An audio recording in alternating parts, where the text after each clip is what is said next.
자식들에게 많은 걸 해줬습니다. 그런데 왜 이렇게 외로운 걸까요? 당신은 어떤 부모셨나요? 무엇이든 아낌없이 주고 늘 자식 먼저 생각했던 그런 부모 아니셨나요? 명자 씨는 72세로 세 자녀를 둔 어머니이자 평생 가족만 바라보고 살아온 사람입니다. 남편은 39에 세상을 떠났고 그날 이후 명자 씨는 혼자서 세 아이를 책임지겠다는 다짐 하나로 버텼습니다. 새벽부터 시장에 나가고 밤에는 부업을 하며 아이들에게만큼은 부족함이 없도록 애썼습니다. 큰아들이 대학에 들어갔을 땐 뿌듯했습니다. 둘째 아들이 결혼할 땐 아낌없이 전세 자금을 보태줬고 막내딸이 육아에 지칠 땐 집으로 데려와 손주까지 돌봐줬습니다. 그녀는 늘 이렇게 생각했습니다. 나는 좋은 엄마다. 아이들을 위해 뭐든 해주는 엄마. 하지만 몇 주 전 명자 씨는 갑작스레 쓰러졌습니다. 혈압이 오르고 어지러움이 심해져 119에 실려 병원에 입원했습니다. 가장 먼저 핸드폰을 들어 자식들에게 연락을 했습니다. 엄마가 좀 아파서 병원에 입원했단다. 그녀는 잠시 후 병실 문이 열리길 기다렸습니다.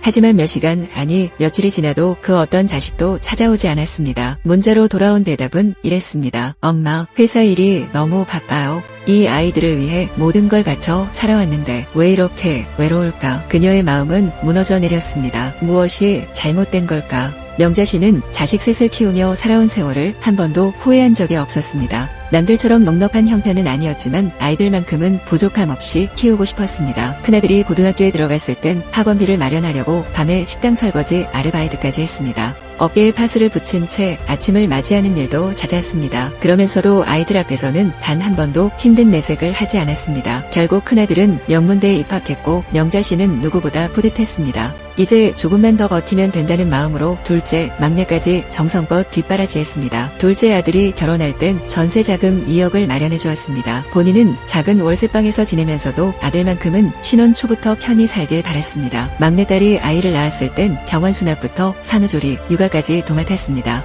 밤에 아이가 울면 딸 대신 일어나 안아주고 직장에 복귀할 수 있도록 손주를 1년 넘게 맡아 길렀습니다. 그때까지 명자 씨는 자신이 훌륭한 부모라고 믿었습니다. 그런데 그 믿음은 병실에서 무너졌습니다. 이번 사흘째 되는 날, 문 밖은 여전히 조용했고 휴대폰은 침묵을 지켰습니다. 가끔 울리는 건 병원 직원의 안내 문자뿐이었습니다. 큰아들은 말했습니다. 엄마 출장 중이라 이번 주는 힘들어요. 둘째 아들은 요즘 회사가 어려워서 정신이 없네요. 막내는 아이들 학원 데려다줘야 해서요. 다음에 꼭 갈게요. 그 순간 명자 씨는 스스로에게 묻기 시작했습니다. 내가 뭘 잘못했을까? 나는 늘 최선을 다했는데 왜 이렇게까지 외면받는 걸까? 몸보다 더 아픈 건 마음이었습니다. 그리고 그 질문은 그녀 인생을 되돌아보게 만든 첫 번째 계기가 됩니다. 퇴원 후 며칠이 지나 명자 씨는 둘째 아들과 전화통화를 하였습니다. 오랜만에 듣는 아들의 목소리는 여전히 분주했고 예전처럼 형식적인 인사와 업무 이야기만 오갔습니다. 대화를 끝내려는 듯한 아들의 말에 그녀는 조심스럽게 물었습니다. 병원에 있었단다. 연락했는데 왜 안 왔니? 잠시 침묵이 흐른 뒤 아들이 대답했습니다. 엄마, 그냥 솔직히 말할게요. 엄마한테 미안한 마음보다 부담스러운 마음이 더 커요. 명자 씨는 말을 잃었습니다. 이어진 아들의 말은 더욱 뜻밖이었습니다. 엄마는 뭐든 다 해줬잖아요. 어릴 때부터 뭐든 내가 스스로 해본 게 없어요. 알아서 공부시키고 알아서 진로 정해주고 대학도 결혼도 집도 다 엄마가 해줬죠. 그래서 지금 뭔가를 혼자 결정하는 게 두렵고 이제 와서 뭘 어떻게 해야 할지 모르겠어요. 그 말은 마치 날카로운 송곳처럼 명자 씨의 마음을 찔렀습니다. 그녀가 믿었던 사랑은 아들에게는 책임없는 의존이 되었고 고마움 대신 불편함으로 남아있었던 것입니다. 엄마가 너무 잘해줘서 내가 제대로 어른이 못된 것 같아요. 어릴 땐 그게 당연하다고 생각했는데 지금은 솔직히 힘들어요. 그 순간 명자 씨는 처음으로 자식의 마음을 들여다보게 되었습니다. 그동안 자신이 해왔던 모든 일이 자식을 위한 것이었는지 아니면 자신이 좋은 엄마라는 역할에 몰두한 결과였는지 혼란스러워졌습니다. 그녀는 그날 밤 처음으로 자신의 삶을 돌아보았습니다. 그리고 그동안 보지 못했던 자식의 입장, 감정, 부담을 생각하기 시작했습니다. 명자 씨는 어느 날 동네 작은 공원 벤치에 앉아 있었습니다. 햇볕이 따뜻하게 비추던 오후, 그녀는 멍하니 나무 그늘을 바라보다가 마주 앉은 이웃 아주머니를 보게 되었습니다.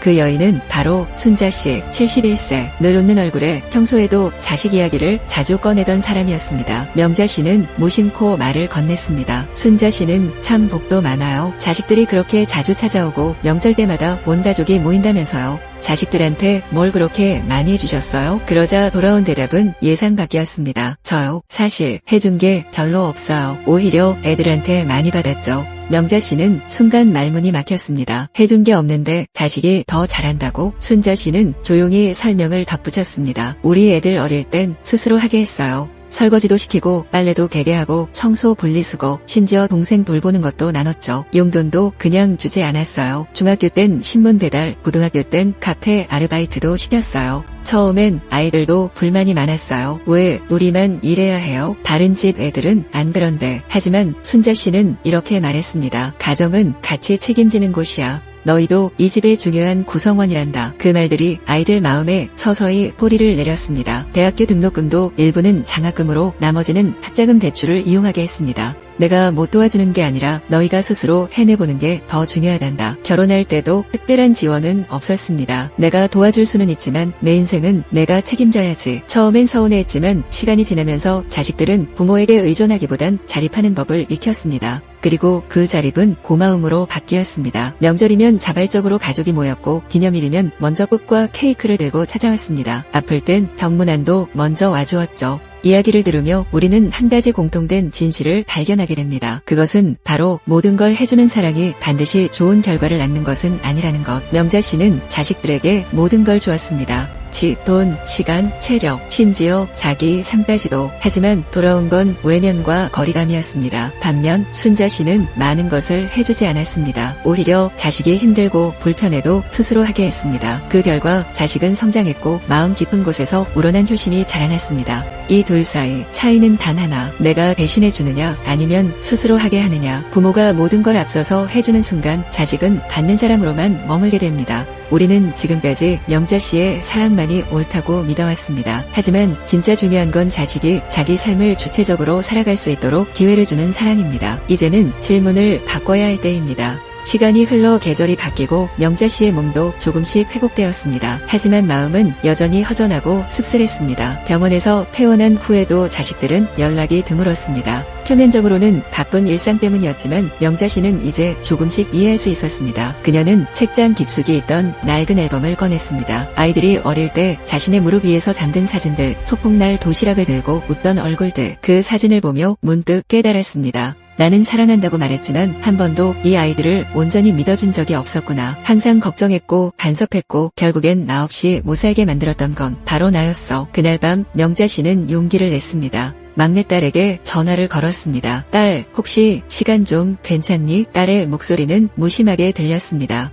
왜요? 무슨 일 있어요? 잠시 침묵이 흐르고 명자 씨가 조심스럽게 말을 꺼냈습니다. 엄마가 잘못했구나. 너를 위해서 한 일이라고 생각했는데 생각해보니 엄마만의 생각이었어. 미안하다. 딸은 놀란 듯 아무 말이 없었습니다. 그렇게 전화를 끊은 후 명자 씨는 며칠을 조용히 지냈습니다. 그러던 어느 날 딸에게서 문자가 왔습니다. 엄마, 갑자기 왜 그런 말을 해요? 사실 저도 엄마한테 미안했어요. 그런데 요즘 엄마가 조금 달라진 것 같아요. 그날 이후 두 사람의 관계는 조금씩 달라지기 시작했습니다. 처음에는 한 달에 한 번, 그 다음엔 2주에 한 번, 그리고 지금은 매주 한 번씩 만나 차를 마시며 이런저런 이야기를 나누었습니다. 손주들도 더 이상 낯설어하지 않았습니다. 할머니, 다음 주에도 또 와요? 명자 씨는 문득 깨달았습니다. 내가 조금 내려놓으니 이 아이들이 다시 다가오기 시작했구나. 이전과 달라진 건 딱 하나였습니다. 이제는 자식의 선택에 끼어들지 않고 자식의 인생을 조언이 아닌 존중의 눈빛으로 바라보게 된 것. 그녀는 이렇게 말했습니다. 딸을 믿으니까 딸도 나를 믿어주더라.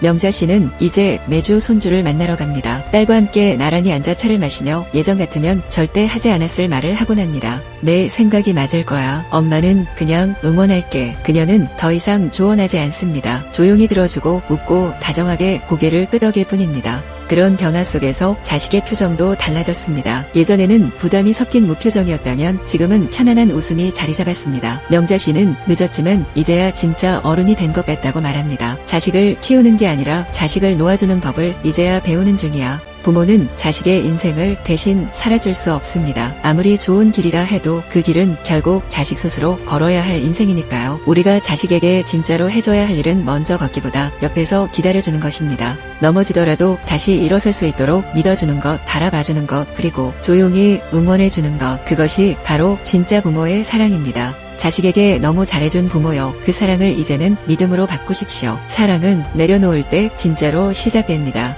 오늘 영상이 도움이 되셨다면 좋아요와 구독, 알림 설정까지 잊지 마세요. 여러분과 함께할 다음 이야기도 기대해주세요.